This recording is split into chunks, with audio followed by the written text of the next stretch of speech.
오늘은 잠언 10장 10절부터죠. 우리 지난 주말에 9절까지 봤습니다. 16절 오늘 말씀까지 보도록 하겠습니다. 잠언 10장 10절부터 눈짓하는 자는 근심을 끼치고 입이 미련한 자는 멸망하느니라. 의인의 입은 생명의 샘이라도 악인의 입은 독을 머금었느니라. 미움은 다툼을 일으켜도 사랑은 모든 허물을 가리느니라. 명철한 자의 입술에는 지혜가 있어도 지혜 없는 자의 등을 위하여는 채찍이 있느니라. 지혜로운 자는 지식을 간직하거니와 미련한 자의 입은 멸망에 가까우니라.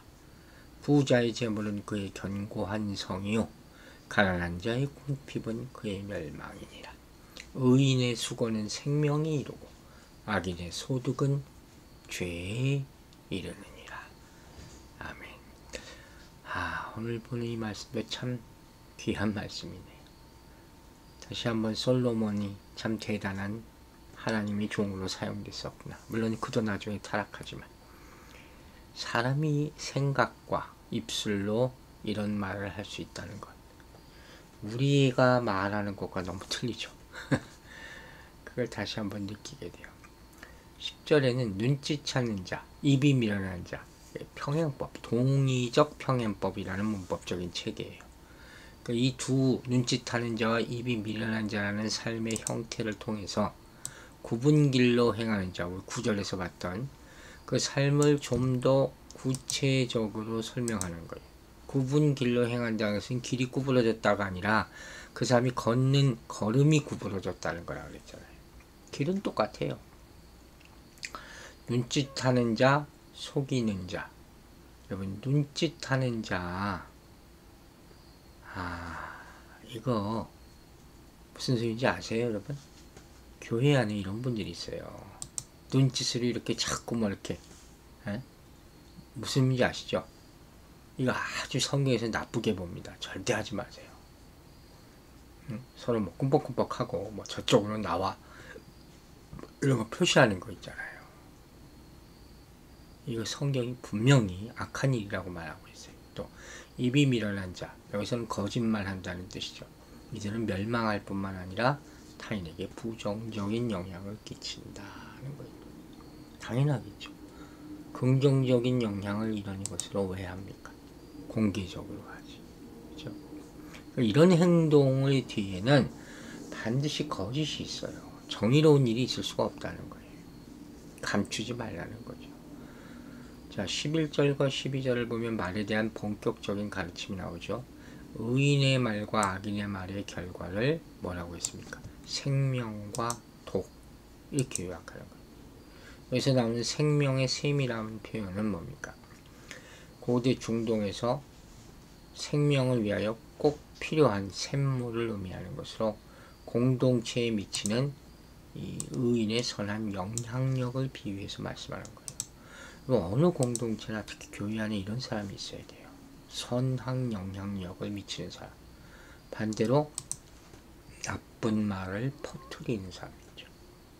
본인이 이런 사람이 아니게 되기를 꼭 생각해야 돼. 바라야 되죠.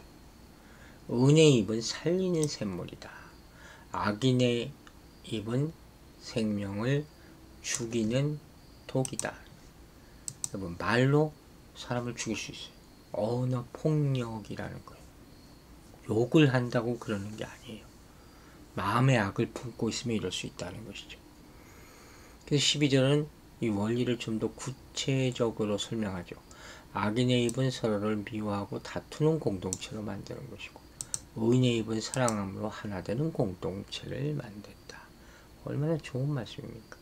미움은 다툼을 일으켜도 사랑은 모든 허물을 가리느니라. 고린도전서 13장 사랑장이 떠오르는 귀한 말씀이에요. 이렇게 의인과 악인, 지혜로운 자와 미련한 자가 이르게 될 종착지는 완전히 다릅니다. 의인의 머리에는 복이 많다 그랬고 사람들은 칭찬하고 기념한다 그랬잖아요. 의인의 입은 생명의 샘이 된다 그랬어요. 하지만 악인의 입은 독을 머금고 그 이름은 썩어 없어질 것이다. 마음이 지혜로운 자는 하나님의 계명을 받게 되고 입이 미련한 자는 멸망당한다. 하나도 빠짐없이 우리가 살면서 명심해야 될 말씀이죠. 그럼 우리가 아는 바와 같이 악인의 가장 큰 특징은 뭐겠습니까? 악한 말을 하는 거예요. 그들의 마음에 악이 가득하기 때문에 그들의 입술에 독이 있을 수밖에 없는 것이죠. 마음의 악을 품었으니까.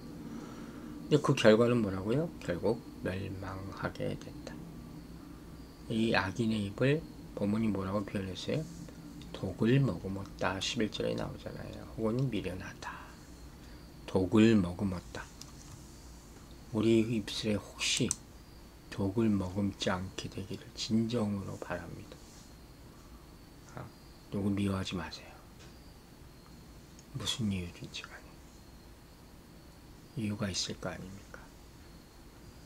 이렇게 독을 뿜어대는 악인과 반대로 의인의 입은 생명샘이다. 얼마나 귀한 것입니다. 그러니까 본문에서 말하는 것처럼 의인과 악인 모두 자기 속에 있는 것을 통해 밖으로 드러난다는 거예요. 그런 거예요, 여러분. 그냥 갑자기 나오는 게 아니에요, 말이라는 게. 평상시 생각을 통해 나오는 것이죠. 그리고 입에 나온 것들에 따라 삶의 결과가 결정된다. 이 말은 무서운 것이 자기 인생이 결정된다는 거예요. 말대로 됩니다, 여러분. 그래서 오늘은 우리 자신의 언어 생활을 한번 돌아보자고요. 우리 입에서 무엇이 나오고 있는지 한번 주의 깊게 살펴봐야 돼요. 만약 녹음기 안에 내가 한 말을 하루 종일 한 말을 다 녹음했다면 어떨까요? 아마 깜짝 놀랄걸요. 지금 자신이 남을 헛되는 말, 상처 입히는 말, 부정적인 말을 너무 쉽게 하고 있다면, 이렇게 쉽게 하는 사람은요, 그 특징이 자기가 그런 말을 하고 있는지 모른다는 거예요. 이런 악한 말이 있다는 것은 뭐라고요? 마음에 잘못된 것이 가득 차고 있다는 거예요. 그걸 깨달으라는 거예요. 그래서 그 방법은 하나님의 말씀을 읽고 기도하면서 내면에 있는 죄를 아뢰는 것, 성령의 빛이 비춰지는 것, 그것밖에 없어요.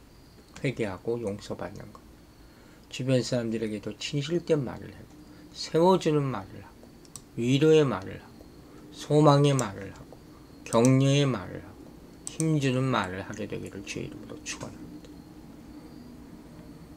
이것은 누구에게도 유해 없어요. 나는 아니지 하지 마시란 말이에요. 그런 사람들이 제일 실수를 많이 해요. 의인과 악인 모두 그들 속에 있는 것들이 말을 통해 드러난다. 명심합시다. 독과 같이 악한 말을 내가 어느 순간 하고 있다. 잊지 맙시다. 결국 멸망당하게 된다. 두렵고 떨리는 마음으로 보시기 바랍니다. 여러분, 독을 머금었다. 아까도 봤잖아. 이게 얼마나 무시무시한 말이에요. 독을 머금었다. 의인의 입은 생명의 샘이다. 하나님의 자녀의 입에서는 위로와 격려와 사랑과 소망과 생명의 말이 흘러나가야 됨을 명심하시기 바랍니다. 13절에 나오는 입술, 14절에 나오는 입, 그죠? 이게 다 뭐예요? 잠언의 주제가 말이라는 거예요. 말에 대한 얘기가 참 많이 나와요. 그래서 잠언을 읽으라는 거예요. 말에 실수를 하지 않기 위해서. 명철한 자는 그 입술로 지혜를 드러낸다. 지혜 없는 자는 미련한 자로 등에 채찍을 맞게 된다. 당연한 결과겠죠. 자기 등에 채찍을 맞아요. 자기 말 때문에. 이렇게 잠언을 보면 지혜 없는 자의 운명이 다양한 징벌로 묘사되는 거예요. 무섭다는 걸 경각심을 주는 것이죠. 그리고 14절에는 이러한 운명을 현상적으로 설명하는 것이죠. 지혜로운 자는 지식을 간직하고 미련된 자는 징벌로 말미암아 멸망에 이르게 된다. 15, 16절은 함께 읽어서 해석해야 되죠. 부자의 재물은 그의 견고한 성이요 가난한 자의 공핍은 그의 멸망이니라. 의인의 수고는 생명에 이르고 악인의 소득은 죄에 이르느니라. 즉 재물이 삶에 미치는 현실적인 영향을 윤리적인 판단 없이 기술한 것이 15절이에요. 그래서 어찌 보면은 이 15절 말씀은 잠언의 가르침과 좀 대조되는 것 아닌가 이렇게 생각할 수도 있어요. 왜? 그럼 부자의 재물이 다 좋은 것인가? 견고한 성이랬으니까. 그런데 부자의 재물, 가난한 자의 궁핍을 16절에 의인의 속, 악인의 소득 이렇게 연결하면 바로 부지런함과 게으름을 대조한 4절의 잠언을 연상시키게 되는 거예요. 즉 의인은 부지런하게 일해서 재물을 모았다는 거예요. 그게 바로 의인의 수고가 생명을 이룬다는 거죠. 부자의 재물은 견고한 성이 된다는 거고, 악인은 게으르게 살아서 가난하게 돼서 멸망했다는 거예요. 이제 이해가 되시죠? 즉 여기서 주의할 점은 재물 자체가 절대적 가치로 강조되는 것이 아니고 부지런함이에요. 부지런하게 살아가는 의인과 게으르게 살아가는 악인의 대조, 이게 중점이라는 거죠. 같은 잠언의 이 비슷한 말을 볼 때도 뭐가 이 잠언의 핵심인가, 이걸 분별할 수가 있어야 되는 거예요. 잘못하면 완전히 정반대로 해석할 수가 있으니까. 여러분, 명철한 자의 입술에는 지혜가 있다고 했잖아요. 왜? 지식을 소중히 간직하기 때문에, 재물을 지혜롭게 관리해서 삶을 견고하게 하기 때문에, 또한 사랑으로 모든 주변 사람들의 허물을 가리기 때문에, 그래서 그의 모든 수고가 생명에 이르는 거예요. 하나님이 보장하는 생명이죠. 하지만 지혜가 없는 자는 다툼을 일으키고 입 때문에 멸망에 가깝게 오게 되는 것이고, 재물을 관리하지 못해 가난해지는 것이고, 소득을 얻어도 죄가 되는 것이고, 그래서 결국 채찍과 같은 고난과 고통의 징계를 받게 된다.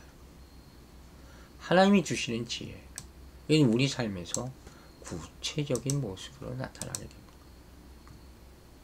여러분, 어떤 지혜를 가지고 계십니까?